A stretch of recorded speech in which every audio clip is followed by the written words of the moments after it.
won a Grammy. Man, I should have won a Grammy. Should have won a Grammy. Hello, everyone, and welcome to another episode of Grammy Grab Fest, your podcast where we go back to the 80s and we talk about the Grammy Awards for each year, what they got right, what they got wrong, and where we were in our lives when we were listening to this music. I am one of your hosts, Jesse Jackson, and in joining me, as always, is my sister from the West Coast, Rosa Marie. How you doing, Rose? I'm doing great, Jesse. How are you? I am very nice, feeling good. I leave tomorrow to go to Houston, Texas, as we record this for a comic book convention, and I'm looking forward to it. So this is my Friday, so I'm very happy. Yay! Yeah. Good for you. All right, we are getting close to the end of the decade. Yeah, we are. Yes. So tonight we're going to talk 1988. hmm Um, so as usual, what's going on in your life in 1988? Well, last week we talked about 1987. We talked about my mother coming to stay. Right.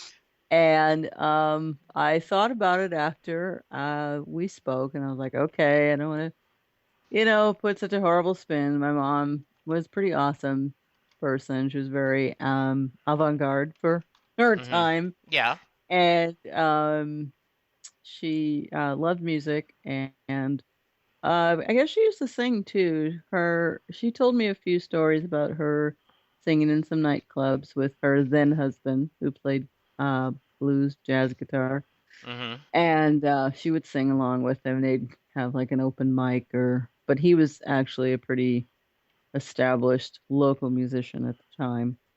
So one of the things that she helped me with before she left, with this, fast forward to 1988. Before she left, when I was telling you the story about me caterwauling to Whitney Houston, and she came out and she asked me one day, she says, "So you serious about this music thing?" And I'm like, "Well, now that things are going in a different direction and I'm kind of my own person now, I'd like to be able to continue on with that." She says, "Well, don't take this the wrong way, but you're going to need voice lessons." And I'm like, "But I know how to sing." She goes, "I don't care." She says, one, it's good to have it under your belt. And two, just because you know how to sing doesn't mean you know everything. Just if you learn from an accomplished teacher, that'll definitely help you down the road. And I'm like, okay. I said, "Any tips since you used to sing?" And this is a conversation my mother and I never had. Never had this conversation ever. And here I am, 28 years old, and we're having this conversation. Right. And she says, yeah, why don't you try staying in the range that you have?" I'm like, "Okay, Sarah, is this the Whitney Houston thing again?" She goes, "Has nothing to do with that." She says, "Whitney Houston is an accomplished musician, singer. She's got 10 years background in the Baptist church, singing in a choir. I think she knows a little bit more about music than you do." Only saying that because she has a very, very uh, varied range vocally. I don't hear that a whole lot in you, not so much, but that doesn't mean it can't happen. So if you go and get voice lessons, perhaps you expand your range, but kind of work with what you have now. And I Hmm. thought, huh, and never heard it. No one ever said that. I mean, I'm sure they did, but not in that degree. It's like you give somebody something to do. It's like, "I'll give you this to do because I know you can do this, but I won't give you anything else to do any more than that because I'm not quite sure if you can handle it." So, and that kind of started me, from that jumping off point. So that was the year that I was determined I was going to be a superstar. Ah. Interesting. So now you can tell I've watched too many Disney movies because I thought it was, and she says, and I've paid for you voice lessons. That's what I thought No, that was the payoff was going to be on the story. no, no, no, no. That's not wasn't my mother. Okay. But that's okay. Yeah. The fact that we got that far was miraculous to say the least. Sometimes it's interesting as adults having adult conversations with your parents because I think in a lot of ways we are always a child around our parents Mhm. unless something significant happens. And I think that's one of the reasons why Alzheimer and other illnesses where you have to become the caregiver for your elder parent can be really hard because I will tell you, when I go to see my mom, I'm 56. I'll be 57 in a few, like in a week, and Mm. I feel like I'm 10 or 12 when I'm in my mom's house. Yeah, So, yeah. yeah.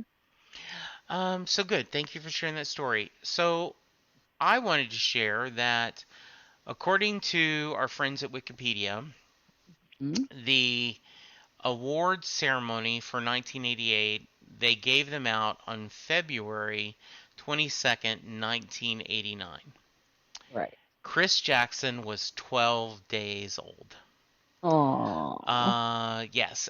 So, I don't remember if we watched the Grammys because Mhm. we may have been just sleeping anytime we got a chance with a newborn in the house.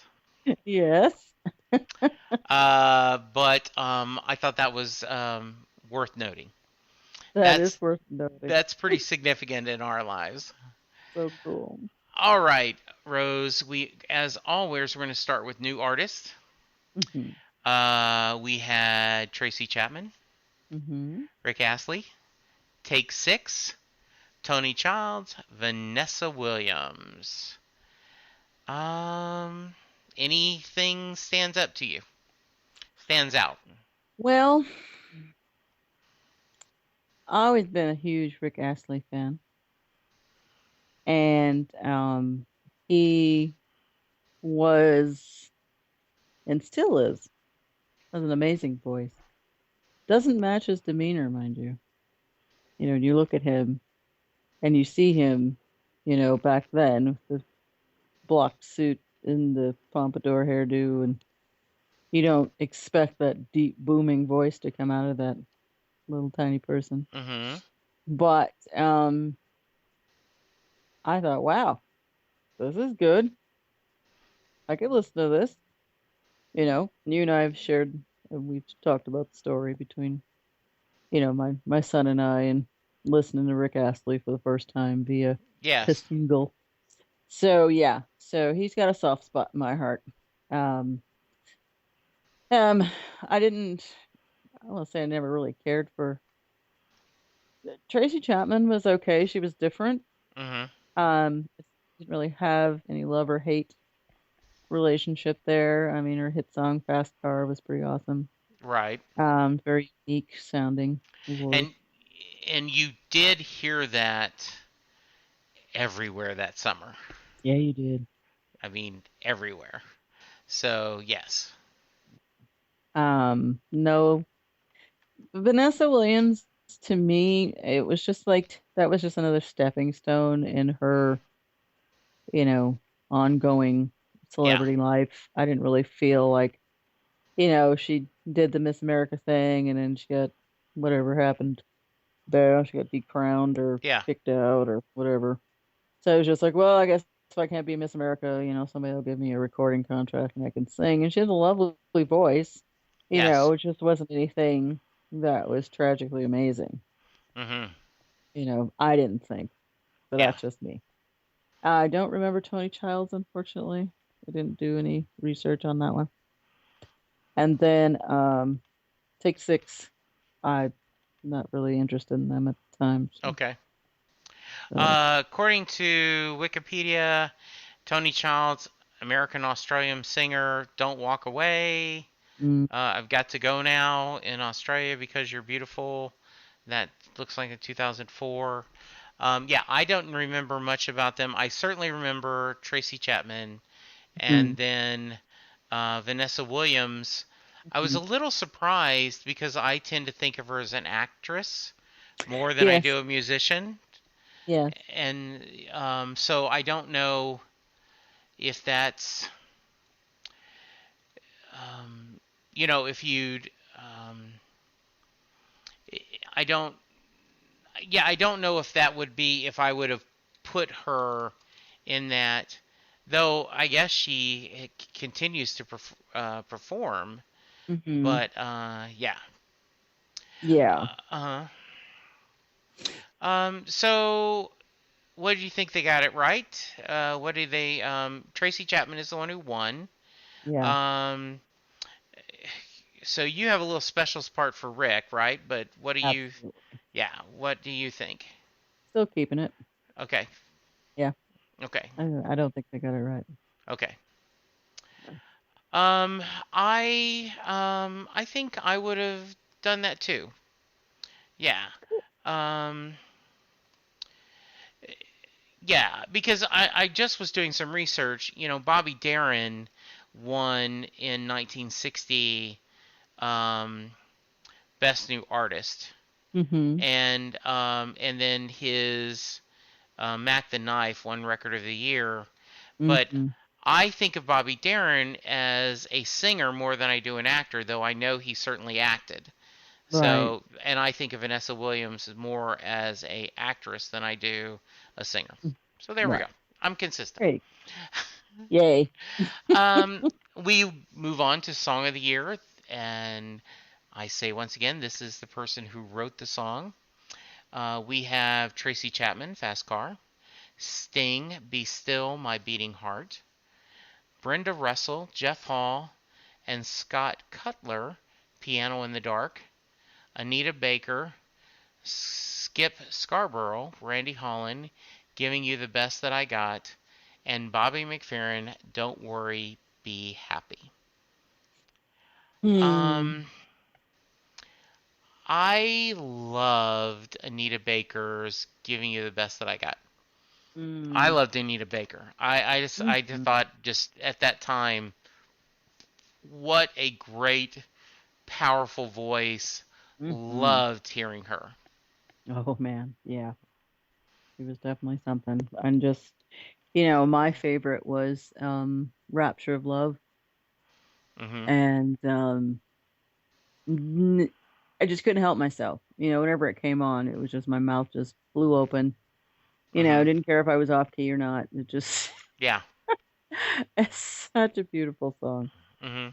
So, but yeah, and then she just kept, following up, with good hits one after another. Yeah. So, yeah. Um, I do not remember "Be Still My Heart," the beating heart or whatever by Sting. How about you? Do you remember that? I "Be don't Still My Beating remember it. Heart." I don't remember it then. Yeah. I revisited Sting's solo career early in the 2000s, and it was a Hmm. long time. Yeah. But I got the Field of Gold Hmm. album, and I think I listened to it like constantly, like every day for like 6 months. And "Be Still My Beating Heart" was one of my favorites on there. Okay. All Yeah. right. Very nice. I'll have to check on that. It would have been nice if I'd done that before we started recording, but Well, sometimes that happens. it does. I mean, Yes. I don't do nearly the amount of research that you do. I just depend on my poor old feeble brain. Forgive me. Yes. We've already really talked about Fast Car. It was a very unique song, and Mm-hmm. it really, as I said, it was over there everywhere. Um, but that might be a song that, for me, was overplayed, and so now Mm, then I've kind of, if I'd hear that, I'll hit the button and change to the next channel. yeah. Yeah. It's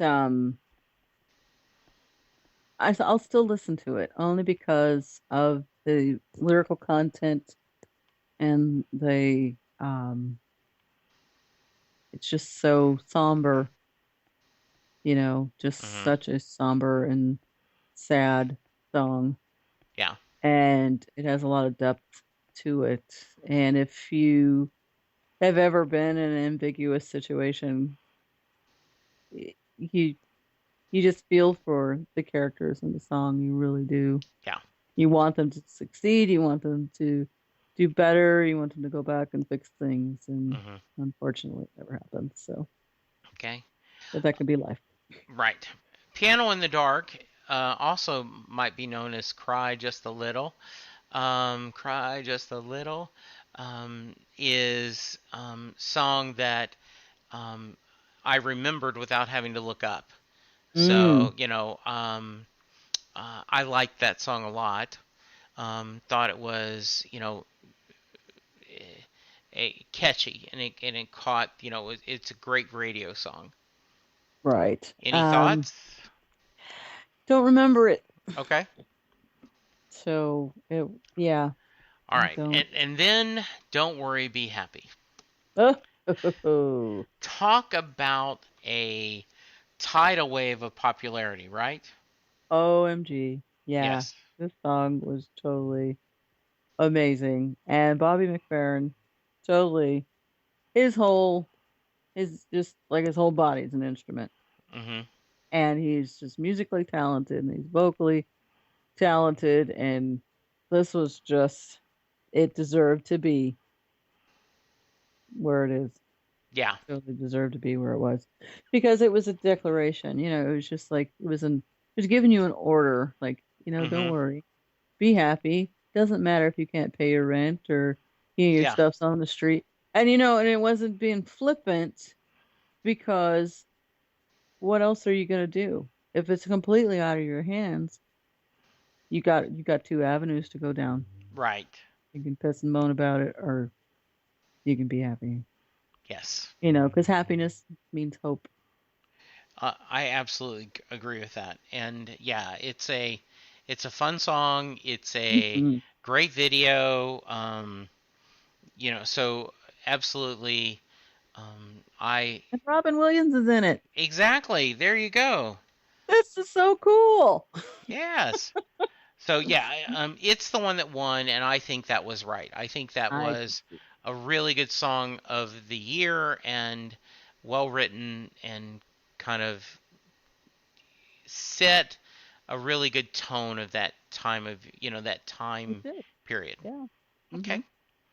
All right, let's move on to record of the year. This was the one that went to the actual artist.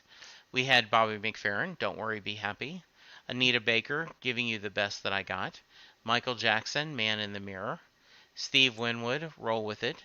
Tracy Chapman, Fast Car. Um, so we've kind of talked about this. There was a lot of duplication, and there often is on this. Um, I've been on the record. I love Steve Winwood, and Roll With Mhm. It was a great song.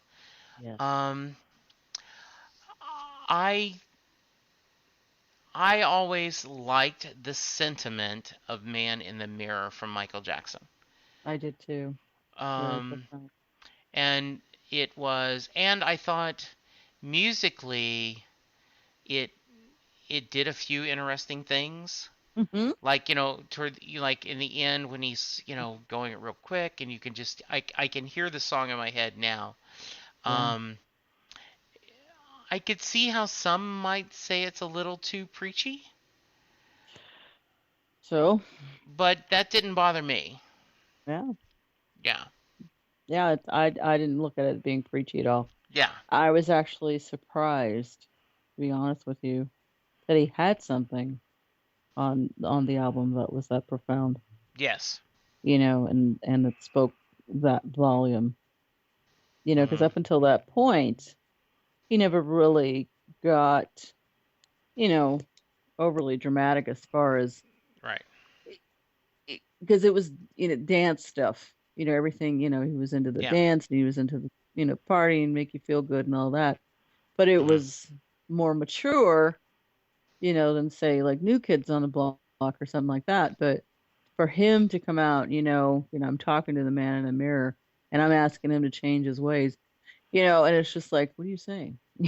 Are you Yeah. speaking to the nation? Are you speaking to the world? Are you literally just talking to yourself? This is Michael Jackson and he's 29, 30, he's his life changing, he's taking a different turn in his life, and this could have been just a really good pep talk to himself. Time Yeah. to step up your game, be a little bit more considerate of other people. Yeah. Who knows? Yeah, I think so. Um, but nothing was gonna beat "Don't Worry, Be Happy," right? No. No, nothing was going to be. You could have being a boys choir singing the national anthem. Yeah. And yeah, that would have taken a backseat to Hmm. Don't Worry, Be Happy. Yes. Yeah, the masses have spoken. So, Absolutely. yeah. Um, then we move on to album of the year. We had George Michael, "Faith," Bobby Hmm. McFerrin, "Simple Pleasures," Steve Winwood, "Roll with It," Sting, "Nothing Like the Sun," Tracy Chapman, "Tracy Chapman." Um, I don't know if we've talked George Michael yet, so talk to me about George Michael. George Michael. Oh, so when Wham! Exclamation point came on the scene, saw the video first. I didn't actually hear the song on the radio. I actually saw the video. Mhm. And I thought, wow, he's hot. Who's that?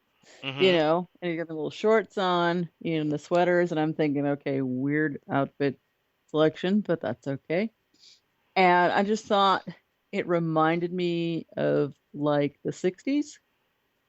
And it reminded me of like Bandstand. And I thought, this is so cool. And then just as soon as they came, they had a few hits and then they were gone. But then George Michael starts his solo career. And I'm thinking, okay, wait a minute. Who's this guy in a leather jacket with the not shaven look and the sunglasses? And I thought, I don't know. I honestly thought he was trying too hard. And I thought, okay, what happened to the clean cut kid that was, wake me up before he goes. Mhm. Right. And it's just like all of a sudden he's like got leather pants on and he's twitching around but then I listened to the lyrics of the song and I thought, I don't know, a little too provocative for me, I think. And so I just kind of left it alone. I just thought, well, okay, if this is the person he is now, that's fine. I'm sure there's plenty of people out there to listen to him.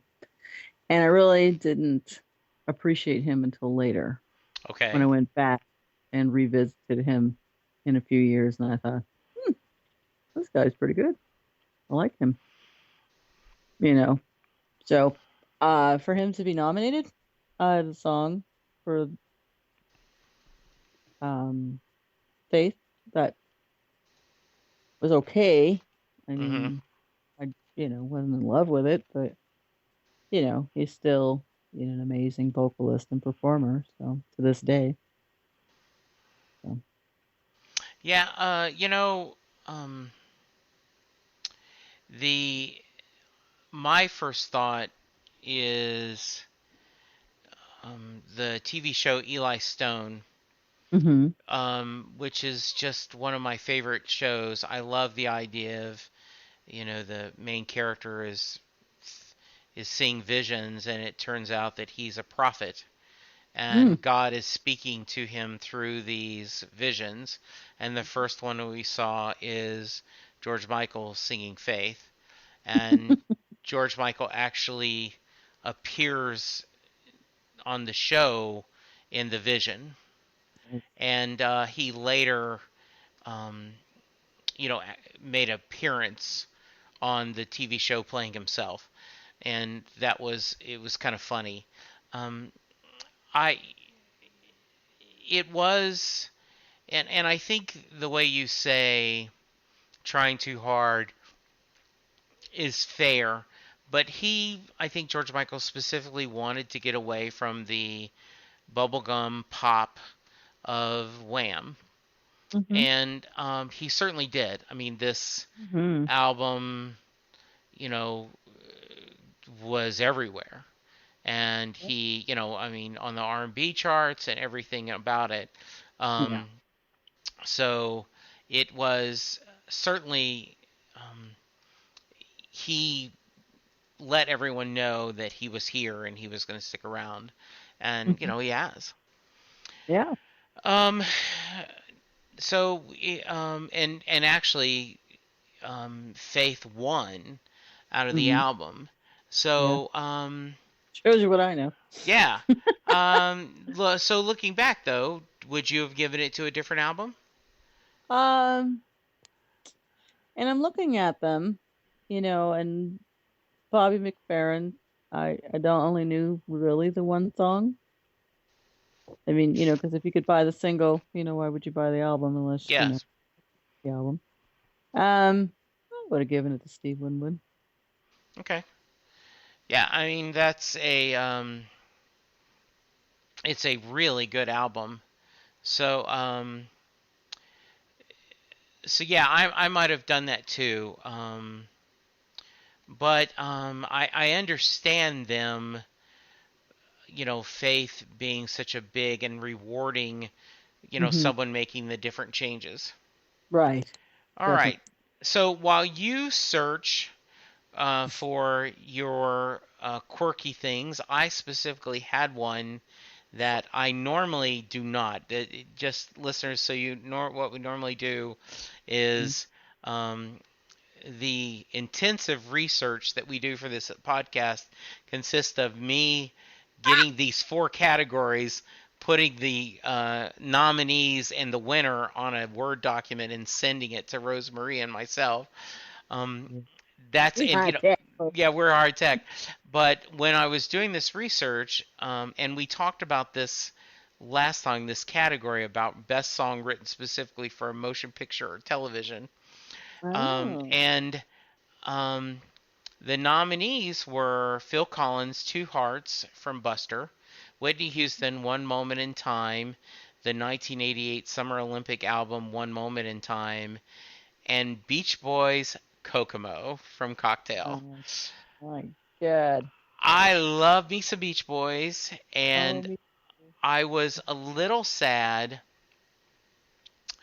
because Brian Wilson did his solo album, Brian Wilson, and it was released, and then at the same time, the Beach Boys recorded Kokomo, and it all of a sudden took the radio by storm, and there Hmm. was only room for one Beach Boys song, and it was Kokomo.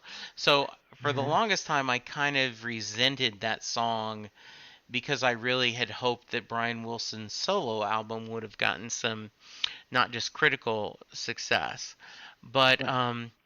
it's a fun, catchy Beach Boy song. It is. It totally is. And if you ever watch the movie Cocktail, it kind of helps sustain you through that, believe it or not. Because I don't Yes, know anybody out there that is completely and totally in love with Tom Cruise back in the 80s, but right. Cocktail was not one of his better joints. Let's No, just it put it that way. wasn't. And that song helped. It was a great montage Yeah, song. yeah. The video with John Stamos was great. Carl Wilson had some wonderful lines, in the song. The harmony was all good and there. Yeah.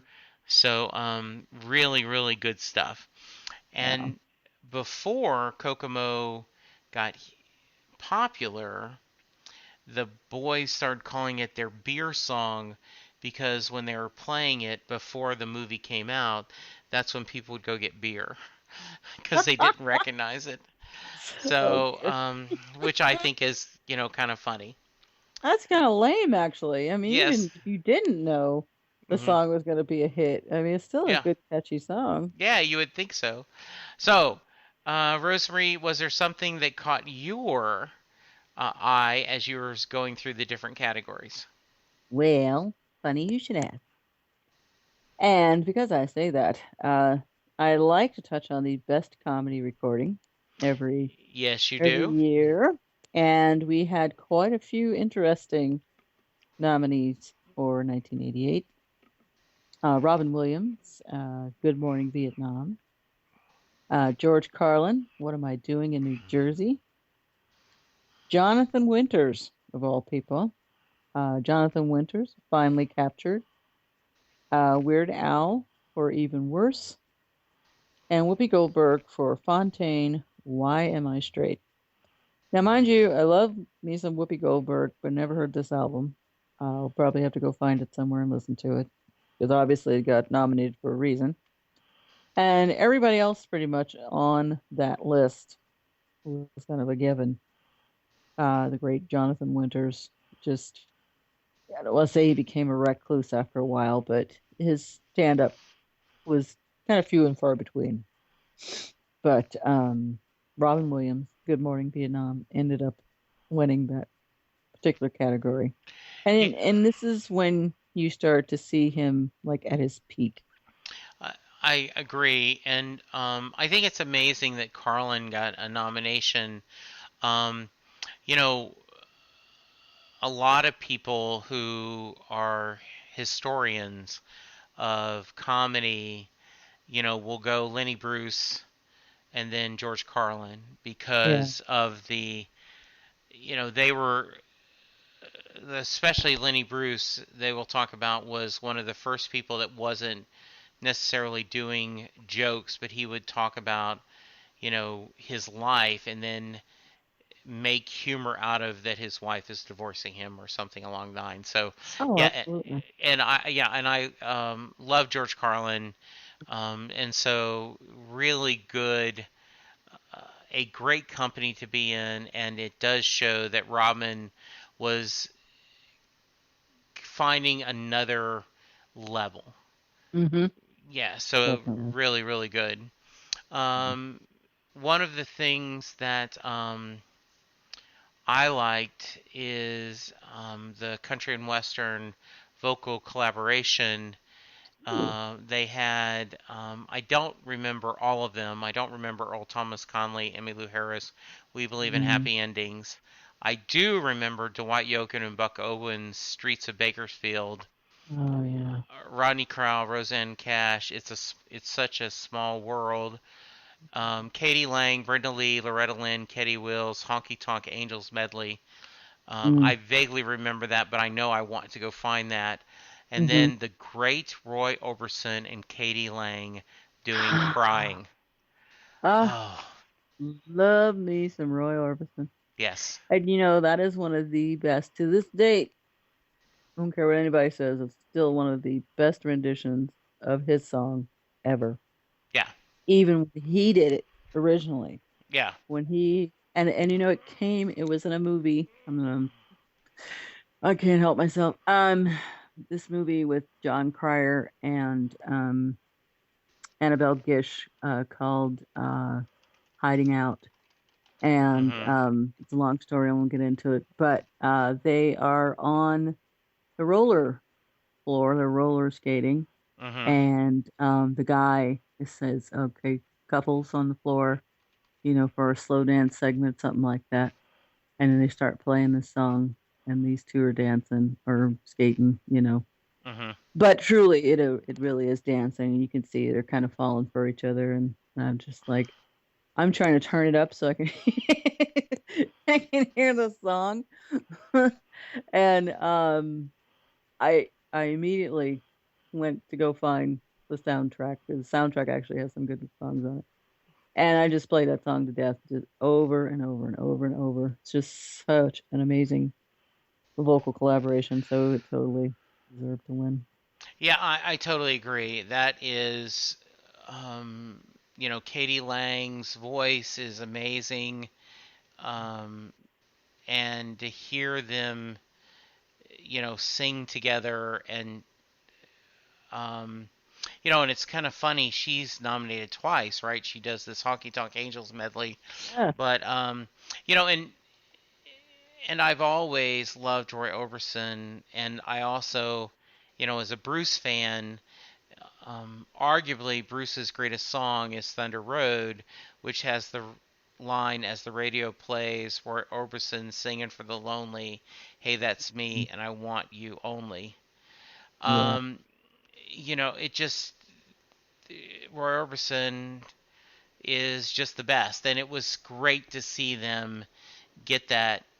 It was a wonderful performance. It was a great uh, doing, and it was just really, really nice. Mm. Anything else you've seen?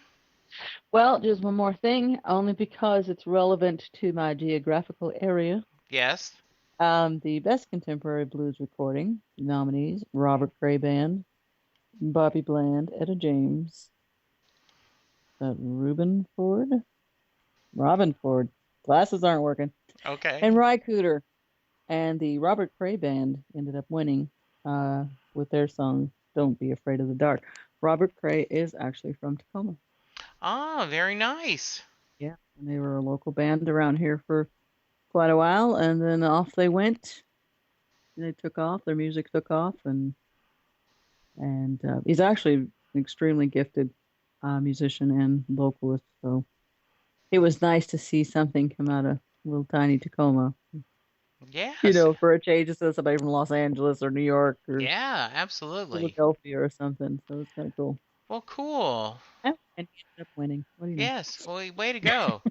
So, hey, we got another Okay. year in the books. We did. Yes. Wow. Yeah. We're getting there. Rosemary, how can people find you? I am at 80's Music Girl on Twitter. I am 80's Music Girl on Instagram, and I have a fan page on Facebook, 80's Music Girl. Good. And I am at Jesse Jackson DFW on Twitter. You can hear me on Set Lusting Bruce, where I obsess on Bruce Springsteen and other musicians. You can also find me on Facebook, Jesse Jackson in Louisville, Texas. And we got one more year left. One more year, we can do this. We can do this. It is, boy, the finish line is on the way. So I think we should end with, don't worry, be happy. Don't worry, be happy. All right, bye, everyone. Bye. We hope you've enjoyed this show. This podcast is part of the 80's Reboot Overdrive channel on Southgate Media Group. You can follow us on Facebook on the 80's Reboot group page. We're also on Twitter and Tumblr at 80's Reboot. We invite you to check out all the wonderful podcasts and blogs available at southgatemediagroup.com. And thank you for reliving the 80s.